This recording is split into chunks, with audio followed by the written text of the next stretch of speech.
गणतंत्र दिवस के अवसर पे सबसे पहले एक जोरदार भारत माता का जयकारा लगाएंगे।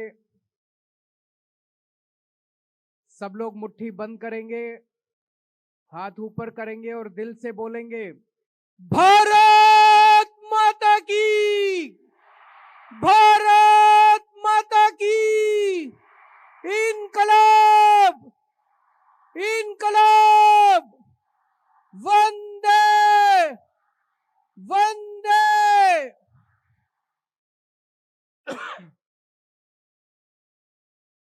सभी दिल्ली वासियों को, सभी देशवासियों को गणतंत्र दिवस की ढेर सारी शुभकामनाएं। आज गणतंत्र दिवस के अवसर पे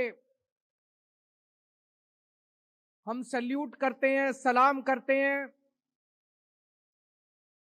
उन सभी स्वतंत्रता सेनानियों की जिन्होंने बड़ी से बड़ी शहादत देकर, आजीवन संघर्ष करके हमारे देश को आजादी दिलाई। आज हम सलाम करते हैं हमारे उन सभी जांबाज सैनिकों की जिन्होंने आजादी के बाद 75 साल हमारे देश की सरहदों पर अपनी जान की बाजी लगा के हम लोगों की रक्षा की। हम सलाम करते हैं उन तमाम लोगों को, किसानों को, मजदूरों को, उद्योगपतियों को, व्यापारियों को, उन तमाम साइंटिस्ट्स को, महिलाओं को, युवाओं को, उन तमाम लोगों को जिन लोगों ने 75 साल में हमारे देश को आगे बढ़ाने के लिए, देश का विकास करने के लिए अपना योगदान दिया। दोस्तों, अभी कुछ दिन पहले 22 जनवरी के दिन अयोध्या में श्री राम लल्ला जी का प्राण प्रतिष्ठापन किया गया। ये पूरे देश के लिए, पूरे विश्व के लिए एक बेहद गर्व की, खुशी की और बधाई की बात थी। चारों तरफ लोगों ने खूब उत्सव मनाया। एक तरफ जहां हमें श्री रामचंद्र जी की भक्ति करनी है,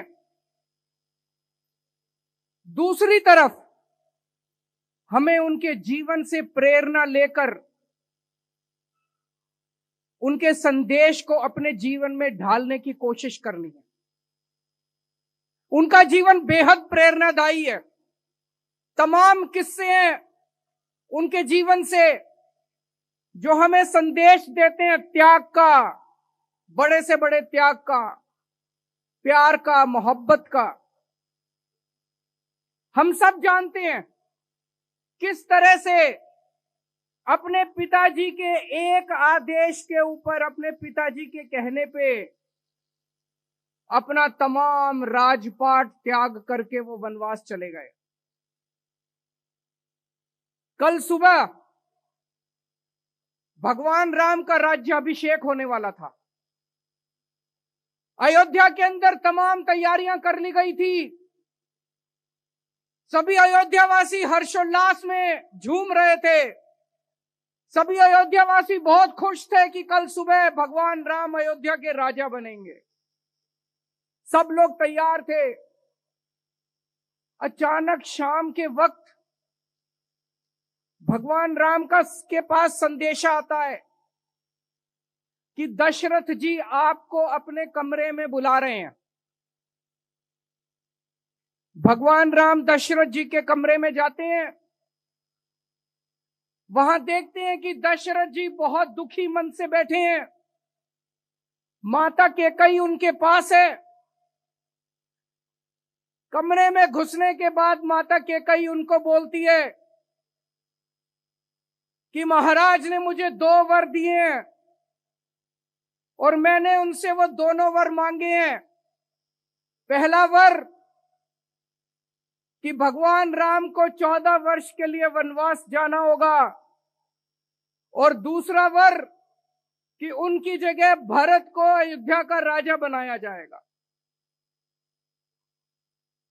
मैं सोच रहा था कि अगर आज का परिप्रेक्ष्य होता, आज का माहौल होता, पूरे अयोध्यावासी भगवान राम के साथ थे, पूरे अयोध्यावासी भगवान राम को प्यार करते थे, अगर भगवान राम कहते मैं नहीं मानता, पूरी अयोध्या भगवान राम के साथ खड़ी होती। लेकिन भगवान राम तो भगवान थे, उन्हें किसी राजपाट से मोह नहीं था।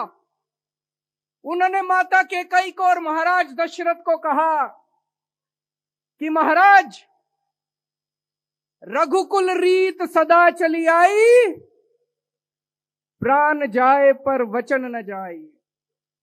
आपके वचन का पालन होगा। उन्होंने 2 मिनट के अंदर निर्णय लिया कि वो राजपाट नहीं संभालेंगे और 14 वर्ष के लिए वनवास जाएंगे, बिना किसी गम के, बिना किसी दुख के, चेहरे पर मुस्कान के साथ भगवान ने उनसे विदा ली और खुशी खुशी 14 वर्ष वनवास के लिए चले गए। इससे हमें सीख मिलती है कि अपने माँ बाप की आज्ञा का पालन करना चाहिए। इससे हमें सीख मिलती है कि हमें निर्मोह भाव से, निस्वार्थ भाव से सेवा करनी चाहिए। इससे हमें सीख मिलती है कि हमें किसी तरह का त्याग करने से पीछे नहीं हटना चाहिए। एक तरफ भगवान राम जब वनवास के लिए गए, उस वक्त भरत अपनी नानी के घर गए हुए थे, वो अयोध्या में नहीं थे। जब भरत लौट के आए और उन्हें पता चला कि उनकी माता कैकेयी ने महाराज दशरथ को कह के भगवान राम को 14 वर्ष के लिए वनवास भेज दिया,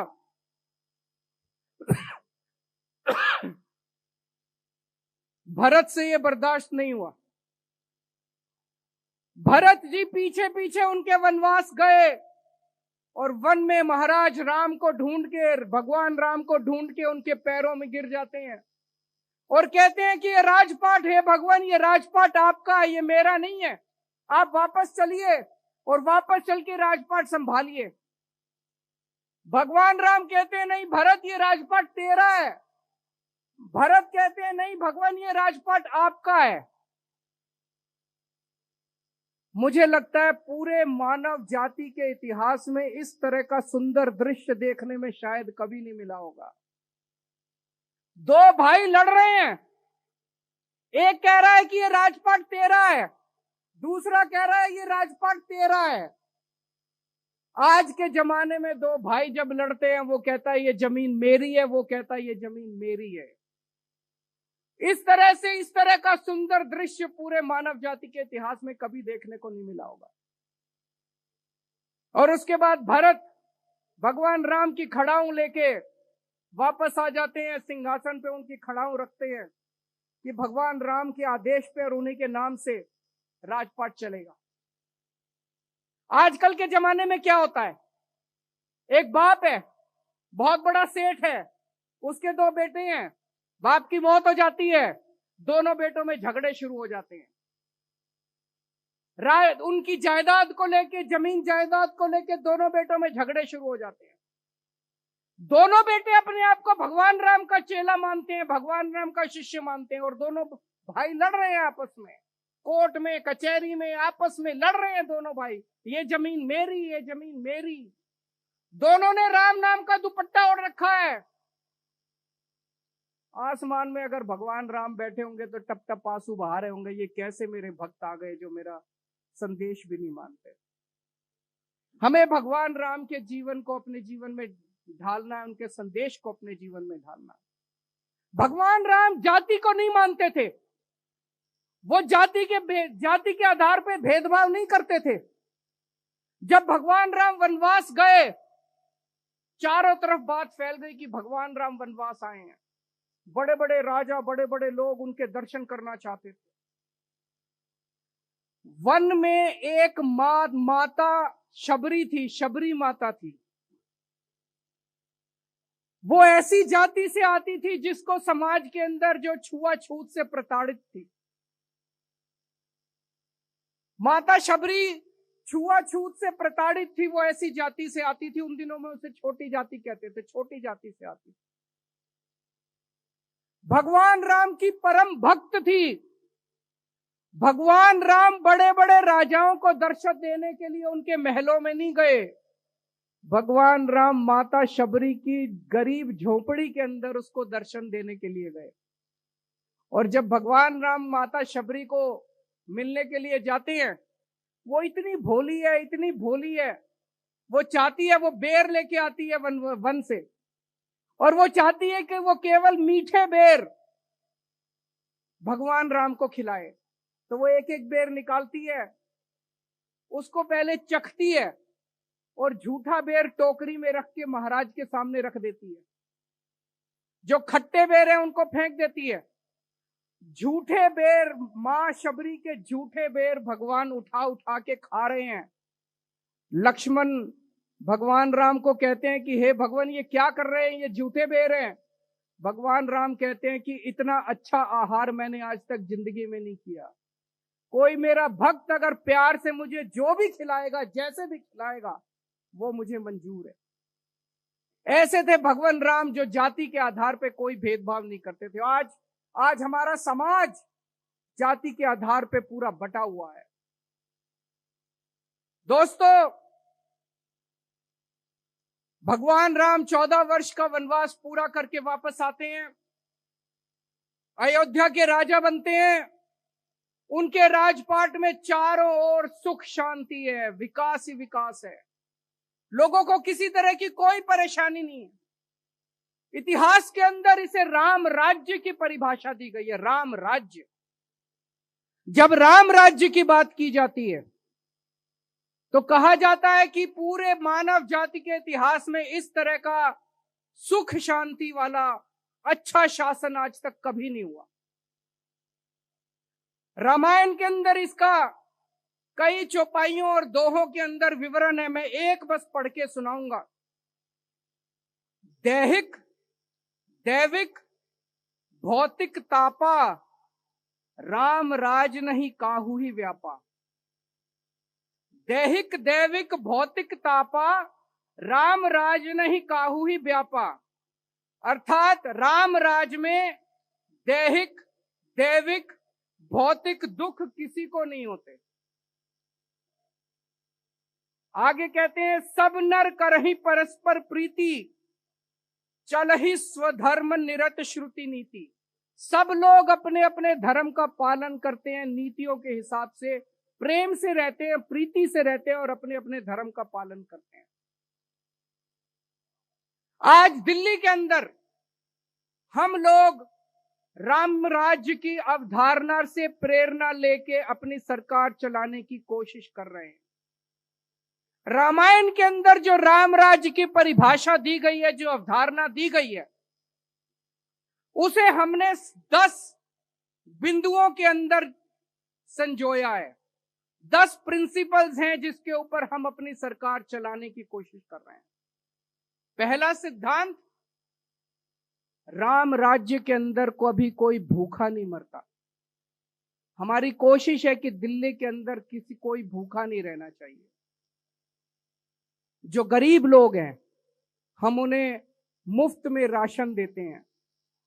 जो बेघर लोग हैं हम उनके लिए नाइट शेल्टर्स बनाते हैं ताकि कोई भूखा नहीं सोना चाहिए।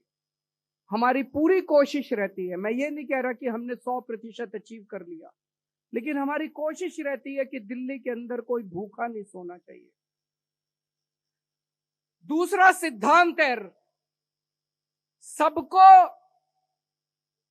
समान और अच्छी शिक्षा मिलनी चाहिए। एक जैसी शिक्षा मिलनी चाहिए, अच्छी शिक्षा मिलनी चाहिए।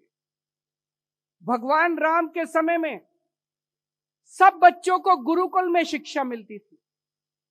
राजा का बेटा भी गुरुकुल में जाता था, रंक का बेटा भी, भिखारी का बेटा भी, मजदूर का बेटा भी, किसान का बेटा भी, व्यापारी का बेटा भी, सब लोग गुरुकुल में जाते थे और एक समान सबको शिक्षा मिलती थी। आज हमारे देश के अंदर ऐसी प्रथा चल पड़ी है पिछले 75 साल के अंदर। अमीरों के बच्चे, जिसके पास थोड़ा भी पैसा है, वो बच्चे प्राइवेट स्कूल में जाते हैं। गरीबों के बच्चे सरकारी स्कूल में जाते हैं। सरकारी स्कूलों में पढ़ाई नहीं होती, गरीब गरीब रह जाता है, अमीर अमीर होता जाता है। गरीबों के बच्चों को कोई भविष्य नहीं मिलता, अमीरों के बच्चे अमीर होते जाते हैं, उनके डॉक्टर बनते हैं, इंजीनियर बनते हैं। पिछले 8 साल के अंदर, 9 साल के अंदर हमने इस प्रथा को बदला दिल्ली के अंदर। अब दिल्ली के गरीबों के बच्चों को भी अच्छी से अच्छी शानदार शिक्षा मिलने लगी है, समान शिक्षा मिलने लगी है। अब प्राइवेट स्कूलों से अपना नाम कटा के अमीर लोग भी अपने बच्चों को सरकारी स्कूलों में भर्ती करा रहे हैं। एक ही डेस्क पे अमीर और गरीब का बच्चा एक साथ बैठ के पढ़ रहे हैं। अब गरीबों के बच्चों को भी अच्छा भविष्य मिलने लगा है, उनके बच्चे भी डॉक्टर, इंजीनियर, वकील बनने लगे हैं। तो राम राज्य से प्रेरणा लेके अब दिल्ली के अंदर हमने सभी बच्चों को समान और अच्छी शिक्षा देना शुरू किया है। तीसरा सिद्धांत, अगर कोई बीमार हो जाए तो सबको समान और अच्छा इलाज मिलना चाहिए। पैसे के अभाव में किसी का इलाज रुकना नहीं चाहिए। पैसे के अभाव में, इलाज के अभाव में किसी की मौत नहीं होनी चाहिए।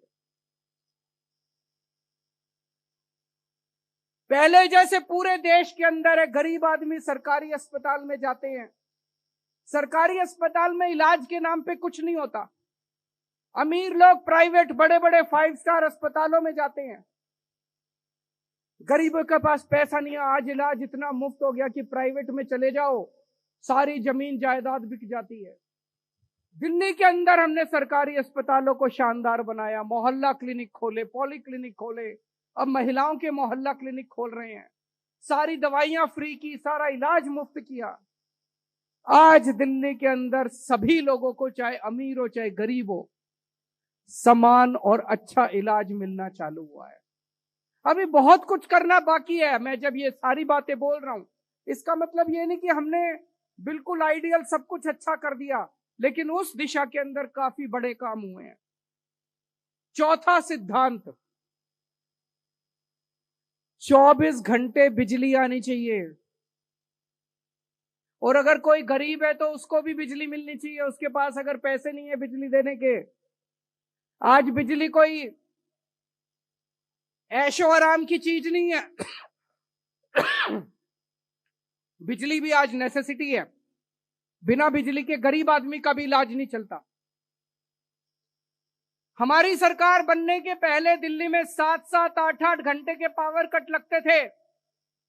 आज ही अखबार में रिपोर्ट आई है, केंद्र सरकार ने एक सर्वे कराया है, देश के सारे राज्यों का सर्वे कराया है, और उस सर्वे के अंदर आया है कि दिल्ली टॉप के ऊपर नंबर 1 है। दिल्ली की तीनों बिजली कंपनियां टॉप के ऊपर नंबर 1 है।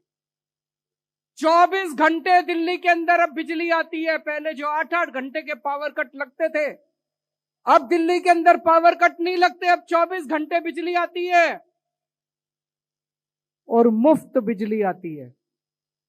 लोगों के पास बिजली के बिल तो आते हैं, जीरो बिजली के बिल आते हैं। लगभग 70-73% लोगों को, जो मध्यम वर्ग के लोग हैं, गरीब लोग हैं, उनको फ्री बिजली मिलती है।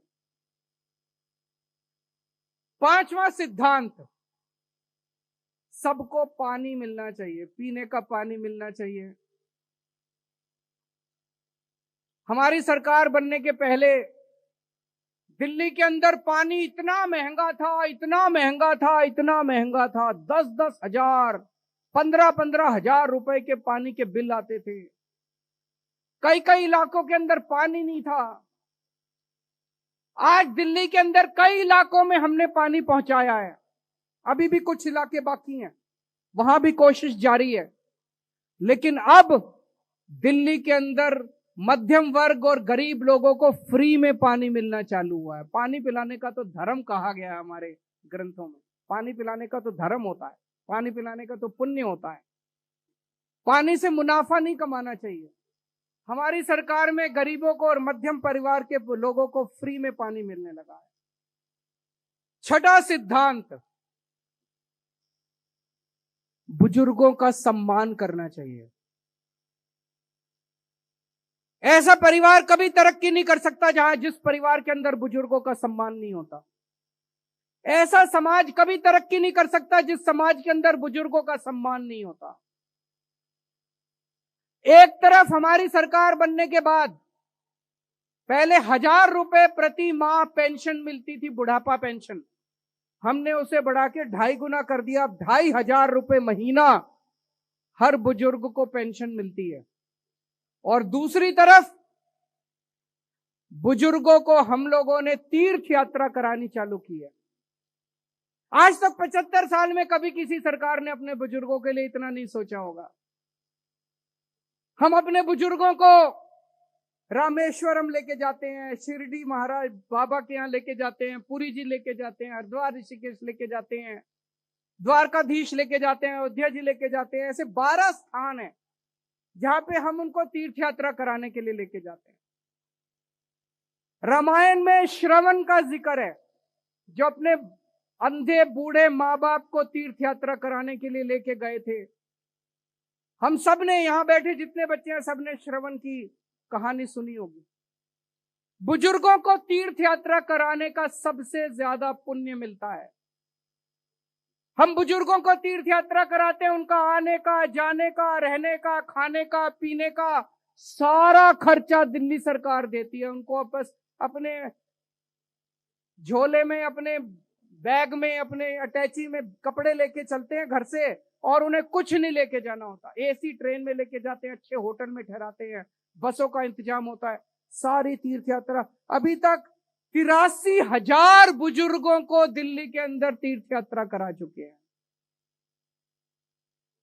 और अब चूंकि अयोध्या जी में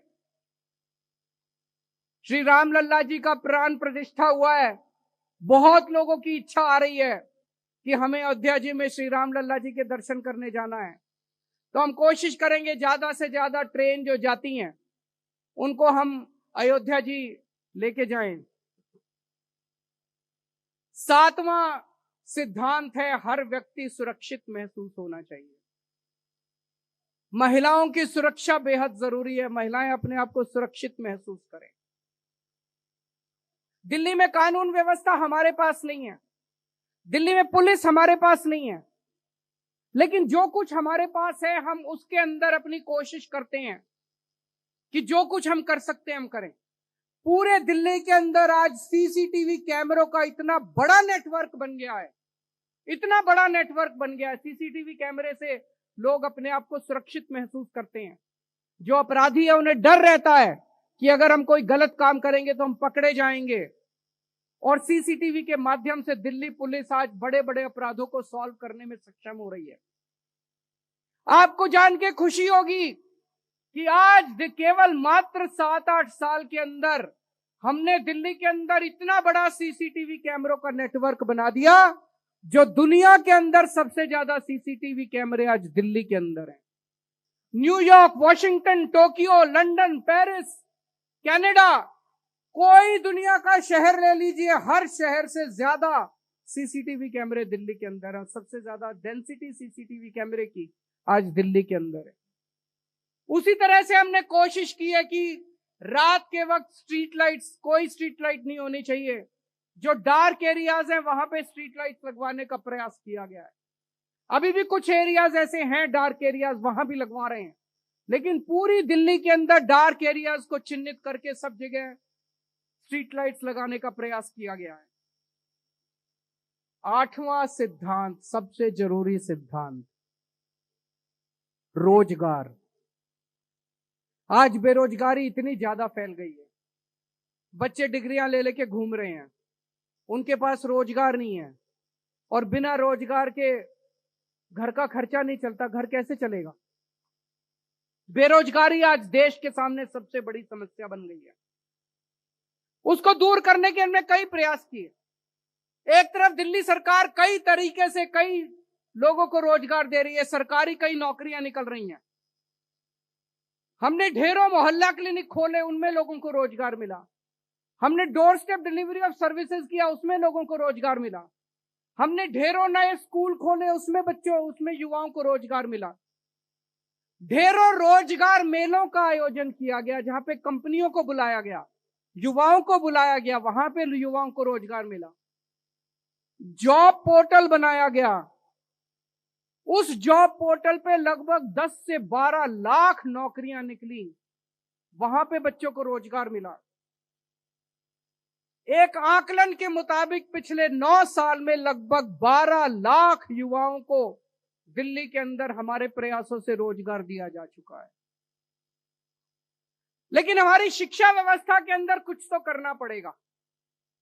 आज हम BA, BCom, BLE, BLLB, BSc करके निकलते हैं हमारे बच्चे, उनको नौकरियां नहीं मिलती, नौकरियों के लिए घूमते रहते हैं, डिग्री हाथ में लेके नौकरियों के लिए घूमते रहते हैं। यह शिक्षा व्यवस्था अंग्रेजों ने बनाई थी क्लर्क पैदा करने के लिए। हमने दिल्ली के अंदर, दिल्ली के स्कूलों में एक प्रयास किया बिजनेस ब्लास्टर्स प्रोग्राम का, एंटरप्रेन्योरशिप क्लासेस का।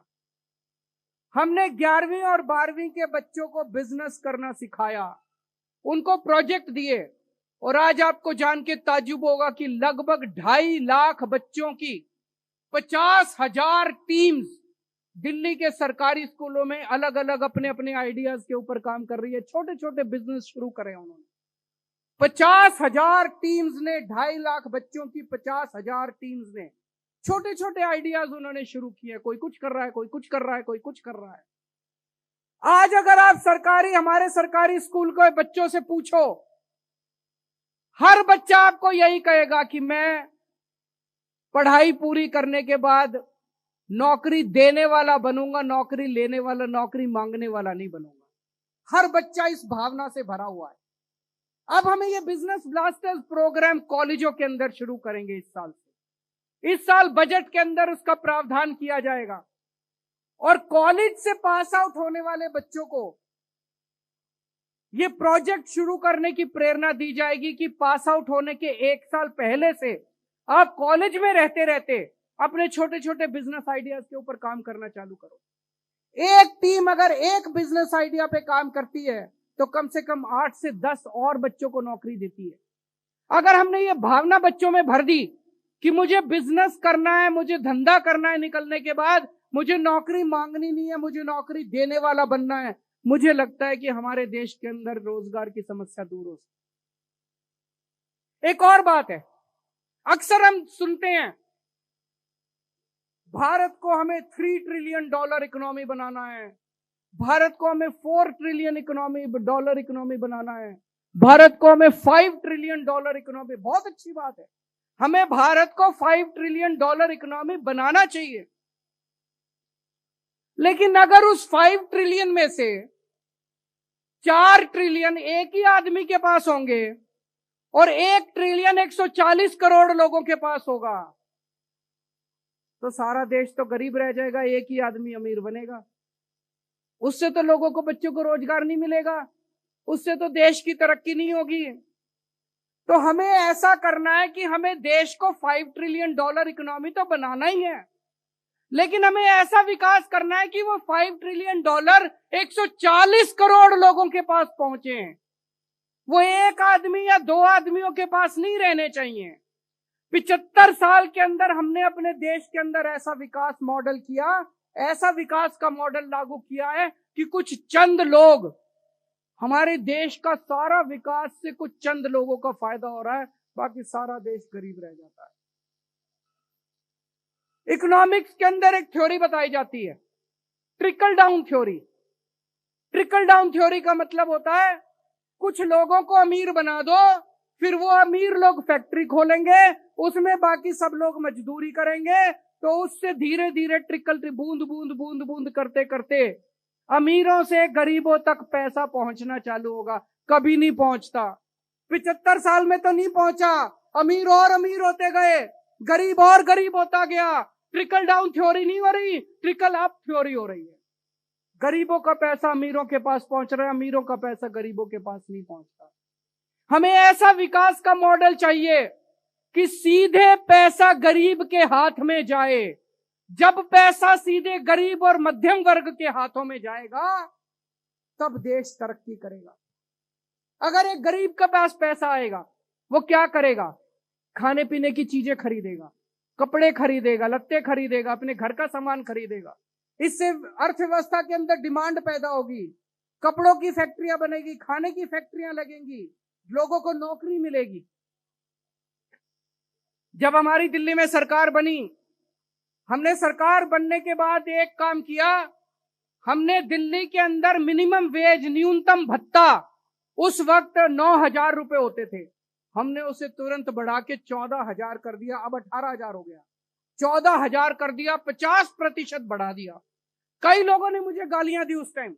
कई लोगों ने कहा कि केजरीवाल जो कर रहा है इससे व्यवसाय बंद हो जाएंगे, व्यापार बंद हो जाएंगे, फैक्ट्रियां बंद हो जाएगी, उनको घाटा हो जाए। कुछ नहीं हुआ, किसी का व्यापार बंद नहीं हुआ, किसी की फैक्ट्री बंद नहीं हुई।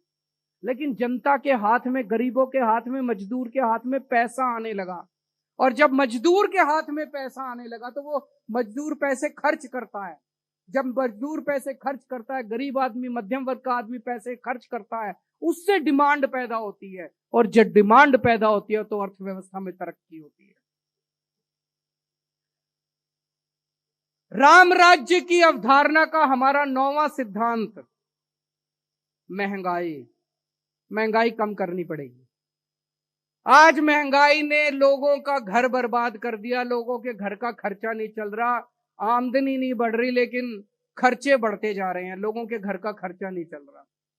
आज मैं दिल्ली का मुख्यमंत्री होने के नाते दिल्ली वालों को कहना चाहता हूं कि जो जो कदम हमने उठाए हैं, मुझे आज ये कहते हुए बहुत खुशी हो रही है कि केंद्र सरकार के एक सर्वेक्षण के मुताबिक, जो भी आया है थोड़े दिन पहले, पूरे देश में सबसे कम महंगाई दिल्ली के अंदर है। सबसे कम महंगाई दिल्ली में महंगाई दर है 2.95%, 3% है महंगाई दर दिल्ली में। यूपी में 5.5%, महाराष्ट्र में 6%, हरियाणा में 7%, गुजरात में 7% और राष्ट्रीय स्तर के ऊपर 6% और दिल्ली में 3%। पूरे देश में जितनी महंगाई है उससे आधी महंगाई दिल्ली के अंदर है। दिल्ली में हमने आपकी बिजली मुफ्त की हुई है, आपका पानी मुफ्त किया हुआ है, आपके बच्चों को अच्छी शिक्षा दे रहे हैं, मुफ्त में दे रहे हैं, आपका इलाज कर रहे हैं, दवाइयों का खर्चा सारा मुफ्त है, महिलाओं के लिए बस में सफर मुफ्त है, बुजुर्गों की तीर्थ यात्रा मुफ्त है। इतनी सारी चीजें जो दिल्ली सरकार ने सहूलियत दी हुई है, उसकी वजह से आज दिल्ली के अंदर महंगाई दर सबसे कम है। अगर लोग महंगाई से लोगों की कमर टूट जाएगी तो उसको तो हम राम राज्य नहीं कह सकते ना। राम राज्य तो तब होगा जब लोग खुशी से रहेंगे, अच्छे से रहेंगे, खुशहाल होंगे। महंगाई में लोग खुशहाल नहीं हो सकते, तो हमें महंगाई को कम करना है। और 10वां और आखिरी सिद्धांत, भगवान ने सबको बराबर बनाया है, चाहे इस धर्म का हो, चाहे उस धर्म का हो, चाहे इस जाति का हो, चाहे उस जाति का हो, चाहे अमीर हो, चाहे गरीब हो, चाहे युवा हो, चाहे बुजुर्ग हो, सब बराबर है। हमें ऐसी शासन व्यवस्था कायम करनी है जिसमें सबको बराबरी से उसमें हिस्सा मिल सके, बराबरी के अवसर मिल सके और सब लोग आपस में प्यार और मोहब्बत से रहें। जैसा मैंने बताया, आने वाले समय में हम कोशिश करेंगे ज्यादा से ज्यादा लोगों को अयोध्या जी में दर्शन कराने के लिए लेके जाने की। एक तरफ जहां हमें भगवान श्री राम की भक्ति करनी है, दूसरी तरफ अपने अपने तरीके से, अपने अपने जीवन में आप जो कुछ भी कर रहे हैं, आप डॉक्टर हैं, आप जनता की सेवा कर सकते हैं, आप सफाई कर्मचारी हैं, आप अपना काम अच्छे से कीजिए, आप जो भी काम, जहां भी काम, जो भी काम कर रहे हैं, अपना अपना काम समाज के लिए अच्छे से कीजिए। हमें मेहनत से, ईमानदारी से, देशभक्ति से काम करना है, समाज के लिए काम करना है और साथ साथ भगवान राम की भक्ति करनी है। मुझे पूरा यकीन है कि अगर हम भगवान राम के बताए हुए रास्ते पे चलेंगे तो भारत को दुनिया का नंबर 1 देश बनाने से इस दुनिया की कोई ताकत नहीं रोक सकती। भारत माता